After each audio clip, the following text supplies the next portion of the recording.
बहन को बीवी बनाने की जिद, एक जुनून जिसने सब कुछ तबाह कर दिया।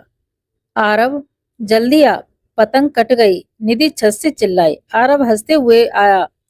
हर साल यही होता है तुम्हारे साथ, इस बार नहीं कटेगी, निधि ने जिद करते हुए कहा। आरव ने डोर थाम दी। ठीक है बहन, आज मैं संभालूंगा, निधि मुस्कुरा दी।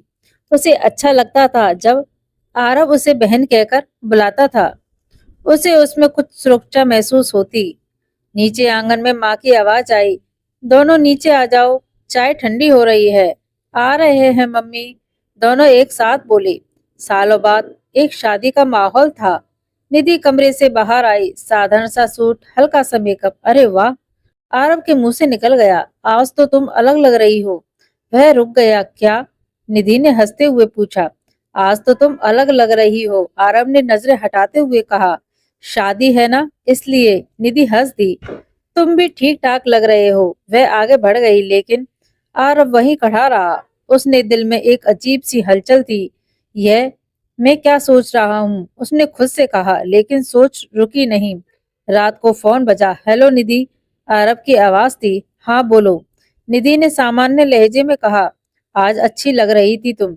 आरव बोला। अरे बस भी करो, निधि हंस दी। भाई बहन भी तारीफ नहीं चलेगी क्या? भाई बहन, आरव धीरे से बोला।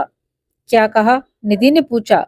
कुछ नहीं, आरव ने बात बदल दी, लेकिन उसके मन में जो शब्द गूंज रहा था, सच में वह नहीं कहना चाहता था। कुछ दिनों बाद फोन पर निधि, एक बात कहूं? आरव ने झिझकते हुए कहा। क्या? निधि ने पूछा। अगर अगर हम रिश्ते से हटकर सोचे तो? क्या मतलब? निधि का चेहरा बदल गया। मुझे तुमसे प्यार हो गया है, आरव ने एक सांस में कह दिया। फोन के उस पार लंबी चुप्पी। आरव, यह मजाक है ना? निधि की आवाज कांप रही थी। नहीं, आरव बोला, मैं गंभीर हूँ। यह गलत है, निधि ने साफ कहा। हम ऐसा सोच भी नहीं सकते। क्यों? आरव की आवाज तेज हो गई। क्योंकि समाज कहता है, क्योंकि रिश्ता कहता है, निधि ने रोते हुए कहा। निधि, तुम मुझसे समझाने की कोशिश करो। आरव रोज यही बात कहता। मैं समझ रही हूँ, निधि बोली, इसलिए मना कर रही हूँ। तुम डर रही हो, आरव बोला। हाँ, डर रही हूँ, निधि ने सच कहा। अपने परिवार से, अपने रिश्तों से। अगर प्यार सच्चा है तो डर कैसा? आरव ने सवाल किया। प्यार सब कुछ नहीं होता आरव, निधि बोली। निधि, ये फोन किसका है? माँ ने सख्त लहजे में कहा। निधि चुप रही। बताओ। पिता की आवाज भारी थी। आरव का। निधि ने सिर झुका लिया। घर में सन्नाटा छा गया। यह रिश्ता यहीं खत्म होगा, पिता ने कहा। आज के बाद कोई बात नहीं, निधि रोती रही। फिर एक दिन आरव का फोन आया। निधि ने कहा। आरव, मैं बात नहीं कर सकती, निधि ने फोन पर कहा। क्यों? आरव चिल्लाया। क्योंकि यह गलत है, निधि बोली, और मैं अपने घर के खिलाफ नहीं जा सकती। तो मैं क्या करूं? आरव की आवाज टूट रही थी। मुझे भूल जाओ, निधि ने कहा। यह सही है। फोन कट गया। अगर वो मेरी नहीं हुई, आरव कमरे में टहलता रहा, तो मैं किसी की नहीं हो सकती। उसकी सोच धीरे धीरे अंधेरी होती गई। काफी दिनों बाद आरव ने निधि से आखिरी बार मिलने की गुजारिश की, सिर्फ अलविदा कहने के लिए। निधि ने बहुत सोचकर मुलाकात के लिए हाँ कर दी।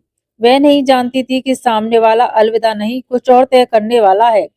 ठीक है, उसने जवाब भेजा। अब खुश हो? निधि ने पूछा। शहर के बाहर एक शांत जगह पर।